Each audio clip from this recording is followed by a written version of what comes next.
Hello' friends, আকাশত মুক্তমনে উৰি থকা চৰাইবোৰ দেখিলে কেতিয়াবা আমাৰো উৰিবলৈ মন যায়, নহয়নে বাৰু? চৰাইৰ দৃষ্টিৰে ওপৰৰ পৰা পৃথিৱীখন চাবলৈ কাৰণো বাৰু মন নাযাব।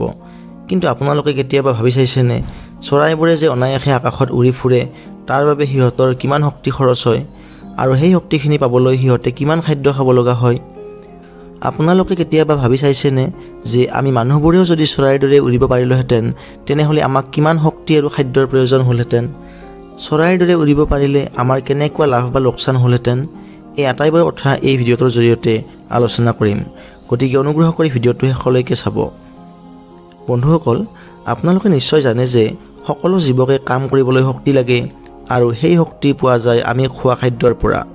শাৰীৰিকভাৱে কাম যিমানে কষ্টকৰ হ'ব, সিমানে শক্তিও বেছিকৈ খৰচ হ'ব।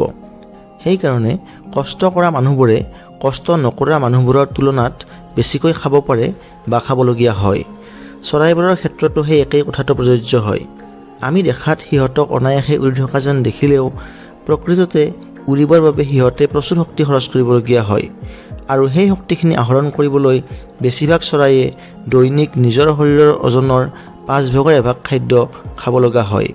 অৰ্থাৎ যদিহে এটা চৰাইৰ ওজন 1 কেজি হয়, তেনেহ'লে সেই চৰাইটোৱে দৈনিক 200 গ্ৰামকৈ খাদ্য খালেহে উৰি থাকিবলৈ প্ৰয়োজন হোৱা শক্তিখিনি পাই থাকিব। যদিহে আপুনি ভাবিছে যে এইটোনো কি ডাঙৰ কথা, তেনেহ'লে এই কথাটো মানুহৰ ক্ষেত্ৰত তুলনা কৰি চালেই বুজিবলৈ সুবিধা হ'ব। যদিহে মানুহৰ চৰাইৰ দৰে পাখি থাকিলেহেঁতেন, তেনেহ'লে এজন 60 কেজি ওজনৰ মানুহক দৈনিক প্ৰায় 12 কেজি খাদ্যৰ প্ৰয়োজন হ'লহেঁতেন, যিটো কথা আমি কল্পনাও কৰিব নোৱাৰোঁ। কাৰণ এজন সাধাৰণ মানুহে এদিনত গড়ে প্ৰায় 2 পৰা 3 কেজি খাদ্যই খাব পাৰে। গতিকে এতিয়াও যদি আপোনালোকে ভাবি আছে যে চৰাইৰ দৰে দুখন পাখি থকা হ'লেই ভাল আছিল, তেনেহ'লে সেইটো চিন্তা কৰাৰ আগতে নিজৰ উপাৰ্জনটো অলপ বঢ়োৱাৰ চিন্তা কৰিব লাগিব।